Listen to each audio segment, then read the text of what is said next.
por sentado que un creyente en un momento puntual de la vida puede estar afligido. Porque si ningún cristiano pudiera estar afligido o estuviera prohibido estar afligido, la Biblia pues nos diría prohibido afligirse. Sin embargo, al afligido, la Biblia le dice lo que tiene que hacer, ponerse a orar. Y si el Señor dice que al afligido lo que se le tiene que decir es que ore, es porque la Biblia sabe que ese es el antídoto y la solución para el problema de aflicción que esté pasando ese hermano o esa hermana. La siguiente pregunta es, ¿está alguno alegre? Porque también hay momentos puntuales en la vida en los que podemos estar tremendamente alegres, ¿sí o no? No solamente afligidos. Bueno, pues al que está alegre le dice el Señor en su palabra, póngase a cantar alabanzas, no a cantar cualquier letra, no, cantar alabanzas, canciones bíblicas que conforten el corazón. La siguiente pregunta, ¿está alguno enfermo entre vosotros? Lo cual quiere decir que podemos estar afligidos, podemos estar alegres y también en un momento puntual de nuestras vidas podemos estar enfermos. ¿Y qué dice al enfermo? Llame a los ancianos de la iglesia, oren por él, únjanlo con aceite en el nombre del Señor. Es decir, que para todo hay solución, para todo, para el afligido, para el alegre, para el enfermo. No hay un vacío. No se dice, bueno, pues te aguantas, ¿no? Te quedas como estás. Sino que a cada persona, en cada circunstancia de la vida en la que se encuentre, hay una respuesta bíblica. Y ahora, para recalcar la importancia de la oración, en el verso 15 dice, y la oración de fe salvará al enfermo. Y el Señor lo levantará.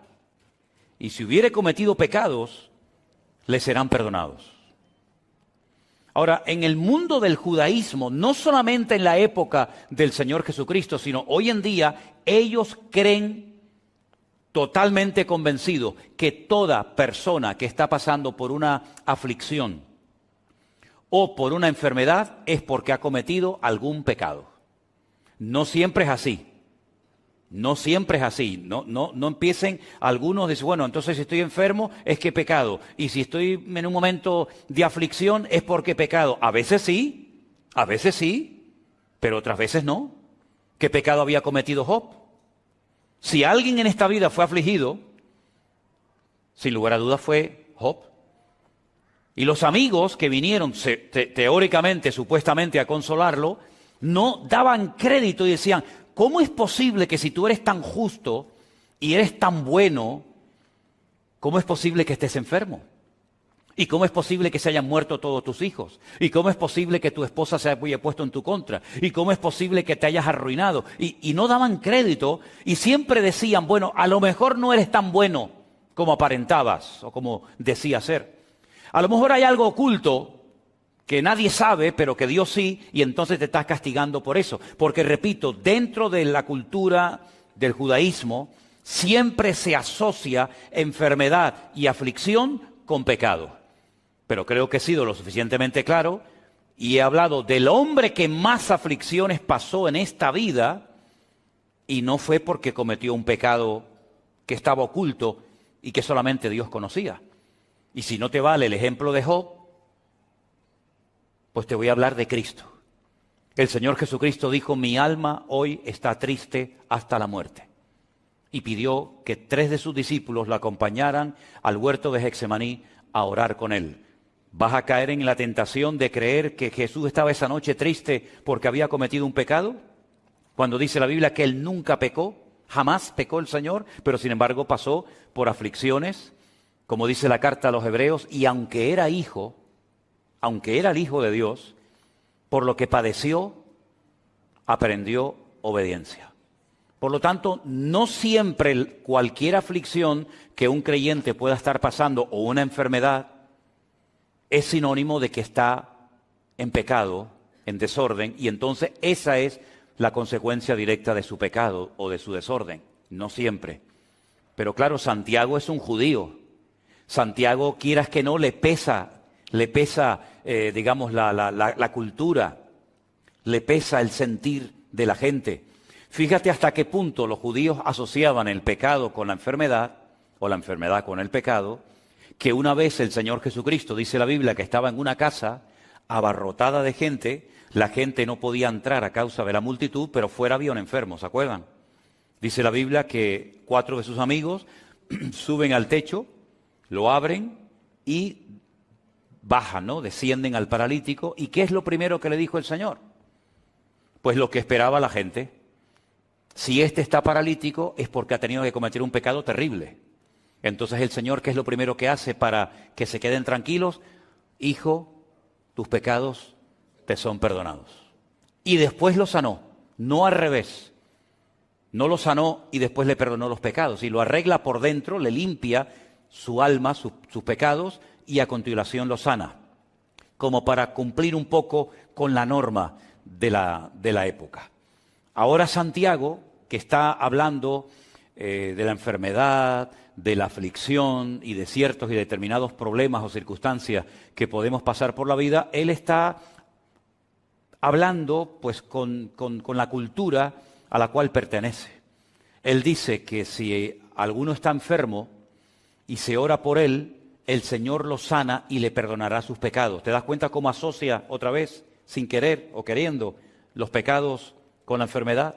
Pero va más allá. En el versículo 16 dice, confesaos vuestras ofensas unos a otros, orad unos por otros para que seáis sanados. Fíjate cómo él asocia la sanidad, el milagro, con confesar las ofensas y con orar unos con otros. Bueno, tengo también que decir que hay gente que está mal porque no solamente están mal consigo mismos, sino que a lo mejor su relación con alguna persona de su entorno pues no está muy bien, que digamos. Y eso te afecta espiritualmente y a la larga también te afecta físicamente. El libro de Proverbios nos habla mucho acerca de la envidia, de los celos, de la falta de perdón, del tener resentimiento, amargura en el corazón, que al final te termina pasando factura en los huesos, en los riñones, en el corazón y en otros miembros del cuerpo. Así que hay que ir muy delicadamente con este tema, porque hay creyentes o hay iglesias que enseñan que cada vez que te pasa algo malo, cada vez que te enfermas, cada vez que tienes alguna aflicción, es un castigo porque has pecado y has desobedecido al Señor. Bueno, repito, a veces puede ser que sea así, pero no siempre es así. La regla no siempre funciona así, sino que a veces hay cosas que no entendemos, pero que Dios permite una prueba en nuestra vida, bueno, pues para enseñarnos algo, para que oremos más, para que nos acerquemos al Señor y para que descubramos la fidelidad de Dios, la cual hemos cantado en esta tarde, en todas las circunstancias de la vida en la que nos encontremos. Ahora, Santiago dice que no la oración en sí misma, sino la oración eficaz del justo es la que puede mucho. Alguien dijo en cierta ocasión que el último elemento en la oración tengo que ser yo. Si nosotros vemos el Padre Nuestro, antes de que en el Padre Nuestro se pidan algunas cosas, ustedes saben que hay varias cosas que se piden, ¿no? En el Padre Nuestro, el pan nuestro de cada día danoslo hoy, perdona nuestras deudas como nosotros perdonamos a nuestros deudores, no nos metas en tentación, líbranos del mal. Antes de llegar a las peticiones, al principio se exalta y se glorifica el nombre de Dios. Santificado sea tu nombre. Venga a nosotros tu reino. Ahí no se está pidiendo nada a título personal, sino que lo que pretende el que ora, que puede utilizar esa oración como una base o como un modelo, es glorificar a Dios, levantar en alto su nombre, que en la oración el centro sea el Señor y no yo, y después, paulatinamente, progresivamente, el que está orando, utilizando esta oración modelo, comienza a pedir cosas a título personal. Pero en la oración yo tengo que ser el último en la lista y el primero que tiene que aparecer en nuestras oraciones siempre es el Señor. Porque si nosotros recurrimos única y exclusivamente a la oración cuando tenemos problemas, ya estamos empezando a orar mal. Esa no es la oración eficaz. Si la oración eficaz del justo puede mucho, a mí me interesa saber en qué consiste una oración eficaz. Porque si la Biblia dijera que la oración puede mucho, eso significa de que no tiene ninguna condición, ningún requisito, la oración en sí misma. Pero es que no dice eso la palabra. La palabra dice que es la oración eficaz la que puede mucho. Si ustedes se dan cuenta, esa última frase, la oración eficaz del justo puede mucho, es la última parte de un versículo que empieza diciéndonos lo que hay que hacer para que mi oración sea eficaz. Porque muchas veces decimos, la oración eficaz es la que se hace en el nombre de Cristo. ¿Es verdad? Es verdad, no hay nada que añadir, no hay nada que objetar. La oración eficaz es la que oramos conforme a la voluntad de Dios. ¿Es verdad? Pero pocas veces se hace referencia a lo que se dice antes de esa frase para que nuestra oración sea realmente una oración eficaz. Lo primero que dice Santiago en el verso 16 es: confesaos, no los pecados se les confiesan a Dios, pero confesaos vuestras ofensas unos a otros. Bueno, hay un capítulo en la carta de Santiago, que es concretamente el capítulo 3, donde él habla acerca del poder de la lengua. ¿Se acuerdan, no? Y él relaciona el hablar mal con atraer ciertas y determinadas enfermedades o cosas negativas en nuestra vida. De hecho, bendecir significa hablar bien. Maldecir significa hablar mal. Entonces fíjense cómo en la mentalidad del judío siempre la enfermedad es sinónimo de que algo malo esa persona ha dicho. ¿De dónde arranca esa costumbre o esa tradición de que el que habla mal, el que se comporta mal, puede llegar a traer una enfermedad? ¿Saben de dónde arranca esto? No de los tiempos de Adán y Eva, no. Esto arranca de un momento en el desierto en el que dos hermanos carnales se juntan y comienzan a hablar mal de otro hermano carnal que tenían. ¿Se acuerdan? ¿Saben de quién estoy hablando, no? Eran tres hermanos: Aarón, Miriam y Moisés, que era el más pequeñito. Ellos sabían que el Señor estaba con Moisés y que lo había llamado y que lo había escogido y que era el instrumento que el Señor estaba utilizando para llevarlos de la esclavitud a través del desierto, y el objetivo final era la tierra prometida. Pero en el desierto, estos dos hermanos comienzan a hablar mal de su hermano. Y dice la Biblia que Miriam quedó leprosa. Y todo el pueblo se detuvo en el desierto. No podían avanzar porque no iban a dejar abandonada en el desierto a Miriam. Se podía morir de sed, se podía morir de calor. Y no es cuestión de abandonar a una persona porque se ha comportado malamente. Entonces, la Biblia dice que Moisés iba a orar por su hermana, pero tenía que ser expulsada, excluida de la comunión del pueblo durante una semana. Y durante esa semana, el pueblo, dice la Biblia, que no avanzó en dirección a la tierra prometida. Primera lección que vemos aquí: el hablar mal en esa ocasión contrajo la lepra. Por eso los judíos, cuando hablan de las enfermedades, y hay miles de enfermedades, dicen que las personas que tienen problemas de la piel, todas las enfermedades de la piel tienen que ver con la mala forma de hablar. La crítica, el chisme. Ahora todo el mundo se está mirando la piel, ¿no? A ver si tiene algún granito, algún lunar, y dice: uy, es que ayer dije no sé qué cosa y este lunar cada vez está más grande. Bueno, repito, no siempre las cosas son así. Hay excepciones, ¿verdad? Pero todo arranca de ahí. La Biblia nos enseña que el pueblo estuvo esperando a que el Señor sanara y restaurara la vida de Miriam. Algunos me han preguntado, pero es que los que hablaron mal fueron dos, Aarón y Miriam. ¿Por qué solamente quedó leprosa Miriam y no Aarón? Y tengo que confesarles que no tengo respuesta. No lo sé. Yo creo que lo justo hubiera sido que los dos se quedaran leprosos. Pero a lo mejor fue Miriam, al ser la hermana mayor, la que en vez de ser un ejemplo a su hermano Aarón, le dio un mal ejemplo y lo arrastró a una crítica, porque parece como que Miriam fue la que movió o dio pie a la crítica, y entonces tú empezaste y contigo el Señor pues tiene que tratarte de una manera diferente para que tu hermano Aarón vea el ejemplo.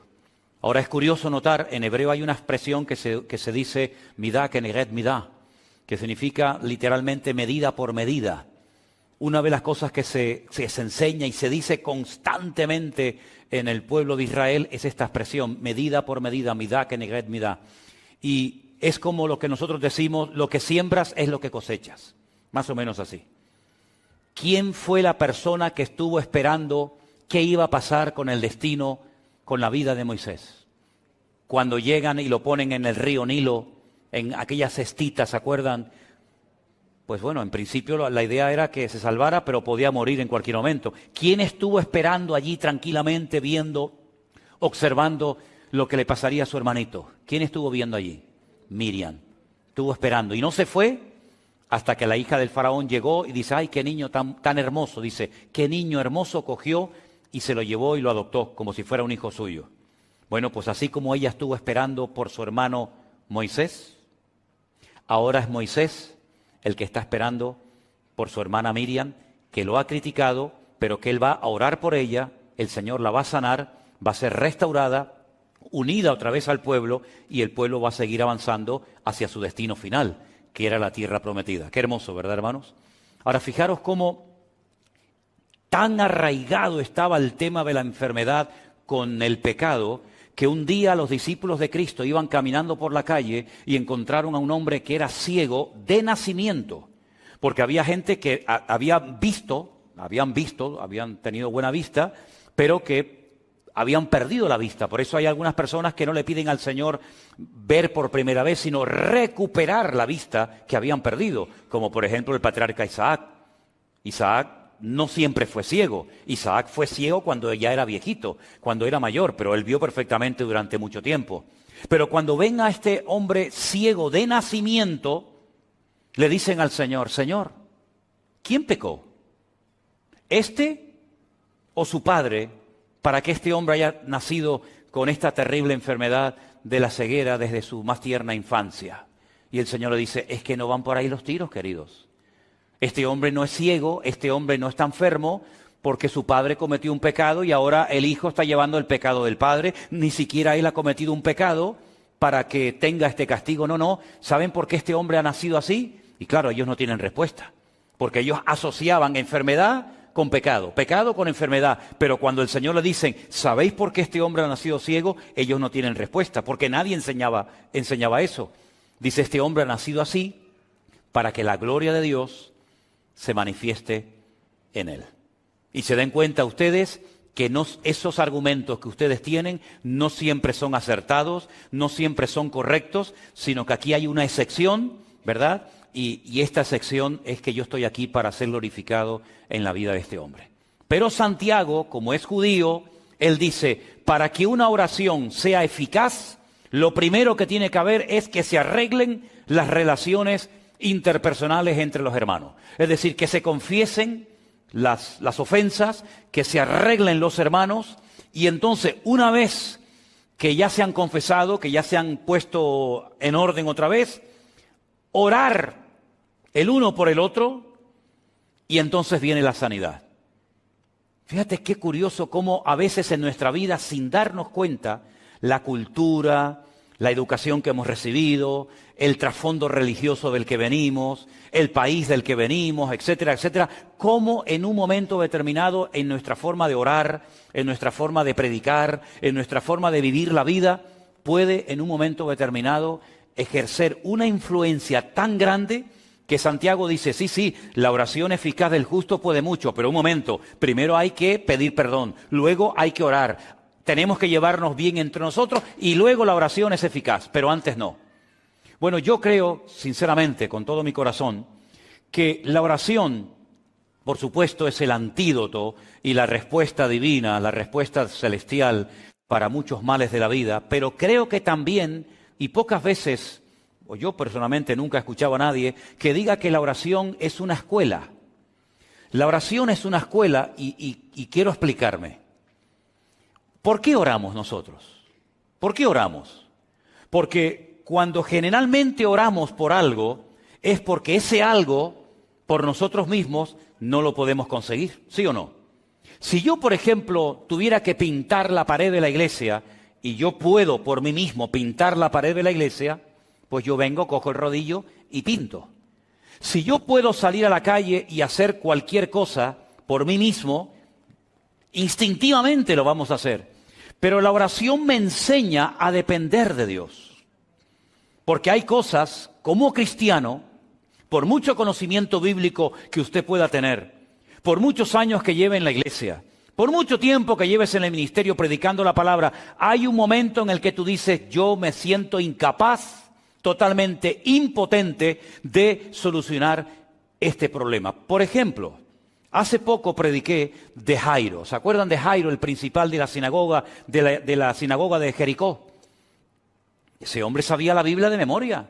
Era un rabino, era una persona con influencia, una persona que daba consejos a casadas, a solteros, a viudos, a matrimonio. Pero hay un momento en el que él tiene un problema familiar que su religión, su conocimiento, su experiencia en la vida no le ayudan.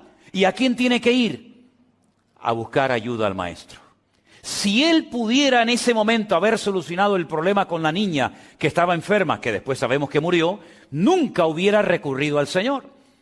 Pero la enfermedad de su hija, posteriormente la muerte de su hija, lo impulsa a buscar al Señor. Y ahí hay una lección muy importante. Nosotros dependemos en la vida para todo de nuestro Señor Jesucristo.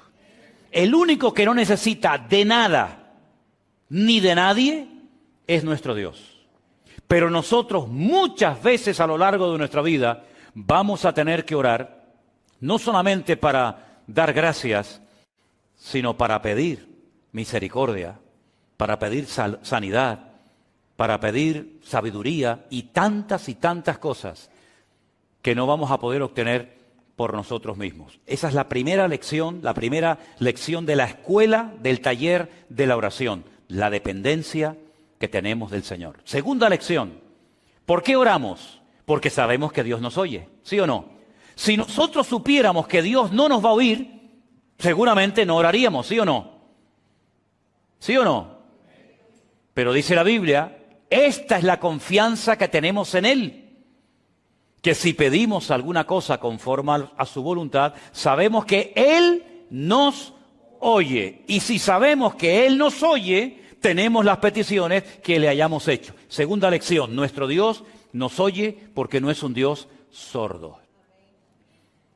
Esto que para nosotros es normal, orar por la comida, orar por un hijo que se va a la escuela, orar por un principio de un culto, orar por cualquier actividad, esto ya lo hemos aprendido y lo tenemos tan interiorizado que para nosotros no es ningún problema saber que cuando oramos al Señor, el Señor está oyendo nuestra oración. Tercera lección que enseña la oración, que Dios no solamente me oye, sino que Dios responde. Y hay muchas pruebas y testimonios, yo creo que aquí entre nosotros y los hermanos que nos están viendo esta noche en sus hogares, que nuestro Dios no solamente nos oye, sino que nuestro Dios nos responde. ¿Hay alguien aquí que en algún momento de su vida pidió al Señor algo y el Señor se lo concedió? Entonces es algo que no hace falta enfatizar demasiado, porque todos sabemos perfectamente que Dios no solamente oye, sino que Dios también responde a nuestras oraciones.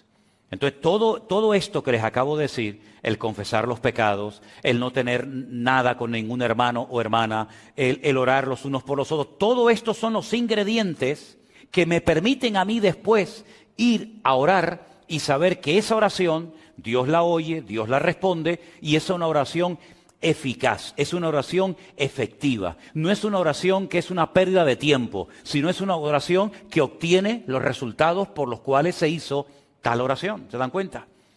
El Señor Jesucristo, cuando está en el cementerio donde está enterrado Lázaro, ¿qué dijo? Padre, gracias te doy porque sé que siempre me oyes. Nunca dudemos de que nuestra oración, cuando se la elevamos a nuestro Dios, Dios siempre nos va a oír y si es su voluntad y el tiempo adecuado, el Señor responderá a nuestra oración. Pero creo que también a veces es bueno que nos examinemos a nosotros mismos. Además es bíblico, ¿sí o no? Cuando celebramos la Santa Cena solemos leer esos versículos de 1 de Corintios que dice: probaos a vosotros mismos para que no seáis juzgados, examinaos a vosotros mismos. Y en ese contexto de probarnos, en ese contexto de examinarnos a nosotros mismos, Pablo por ahí mete la idea y dice: porque por haber tomado indignamente el cuerpo y la sangre del Señor, muchos duermen, muchos hay débiles entre vosotros y hay muchos enfermos. ¿Te das cuenta cómo una vez más Pablo demuestra bíblicamente que hay, no siempre, pero hay momentos y circunstancias en la vida en la que algo que nos puede estar pasando es consecuencia de algo que estamos haciendo o diciendo mal? Porque, repito, bendecir es hablar bien y maldecir es hablar mal. Por eso Santiago dice: la boca es como una fuente. Y una fuente, no existe en el mundo una fuente que echa agua dulce y al mismo tiempo agua salada. O echa agua dulce o echa agua salada, pero las dos cosas no puede ser. Y Santiago dice que a veces en nuestras lenguas, en nuestro vocabulario, en nuestra forma de hablar, salen palabras adecuadas y salen palabras inadecuadas o incorrectas. Y eso es lo que muchas veces paraliza, permítame la expresión, congela la oración. ¿Por qué? Porque no se están dando los ingredientes adecuados para que esa oración sea respondida por nuestro Dios. También es verdad, y hay que decirlo, lo podemos ver perfectamente en la carta, en el libro de Daniel, que hay momentos en la que la oración entramos en un nivel de guerra, de batalla espiritual. Daniel oraba y ayunaba durante 21 días, no recibía ningún tipo de respuesta, hasta que un ángel le viene y le dice: es que he estado peleando contra el príncipe de Persia. Tu oración fue oída desde el primer día que te dispusiste a orar, tu oración subió a la presencia de Dios. Pero una cosa es que suba la oración y otra cosa es que baje la respuesta. Son dos cosas diferentes. Y aquí de lo que se trata no solamente que Dios me oiga y que suba a su presencia mi oración, sino que yo obtenga la respuesta a la oración. Pero hubieron interferencias, hubieron guerras espirituales por el camino y al final, pues con la constancia y con la perseverancia se ha obtenido la respuesta y el favor de Dios. Así que, queridos hermanos, yo creo que es muy bueno que de vez en cuando nosotros, antes de orar, nos hagamos la siguiente pregunta: ¿cómo está mi relación con mi Señor? ¿Cómo está mi relación con Él? ¿Hay interferencias? ¿Hay cosas que están bloqueando la oración? Mire, le voy a poner un ejemplo. Pedro dice que hay oraciones que están siendo intersectadas, tienen interferencias, no son efectivas. Y habla, por ejemplo, del matrimonio. Dice: no tratéis ásperamente a vuestras mujeres, lógicamente se refiere a los maridos, ¿no? A los que están casados. No tratéis ásperamente a vuestras mujeres. ¿Y qué dice? ¿Alguien sabe lo que dice lo siguiente del versículo? Exactamente. Para que vuestras oraciones no tengan estorbo. Y uno dice: ¿qué tiene que ver que yo haya discutido o peleado con mi mujer hace 10 minutos para después ir a la presencia del Señor y orar? ¿Es que Dios no me va a responder a mi oración? ¿La respuesta cuál es? No. ¿Pero por qué no? Porque ya te lo estoy diciendo. Porque has dejado a una persona herida, has dejado a una persona humillada, llámese esposa, hijo, marido, amigo, quien sea. Has roto todo esto, has hecho un desastre y después te vas con toda tu cara a la presencia del Señor: Señor, respóndeme, Señor, ayúdame. Y el Señor dice: no, esto no funciona así. Esto no funciona así, querido. Si en el altar te acuerdas de que algo hay contra un hermano contra ti, deje su ofrenda en el altar, no pasa nada, no se la va a llevar nadie. Yo le espero. Vaya, reconcíliese con su hermano y una vez que haya arreglado su relación horizontal, venga a mi presencia y verticalmente las cosas van a fluir con toda naturalidad. Amén, hermanos. Parece fácil, ¿no? Pero es más fácil confesarle los pecados a Dios que pedirle perdón a un hermano. ¿Sí o no? Bueno, algunos dirán: a mí no me cuesta. Bueno, pues me alegro mucho y lo felicito. Pero esto es así como funciona. La oración no es tocar un botón y Dios tiene que responderme a todo lo que pido y a todos mis caprichos y a todos mis deseos, sino que a veces hay cosas que están afectando y tú te tienes que parar y honestamente decir, Señor, llevo mucho tiempo orando por esto, ¿eh? ¿Es que acaso Dios necesita 20 años para responderme a esta oración? Cuando aquel hombre le dijo al Señor, Señor, no hace falta ni que vengas a mi casa. ¿Para qué? Di la palabra. Con que digas la palabra, con que des la orden, problema solucionado. Y el Señor le dijo, en todo Israel he encontrado un hombre con tanta fe como este. Porque este hombre entiende el concepto de autoridad.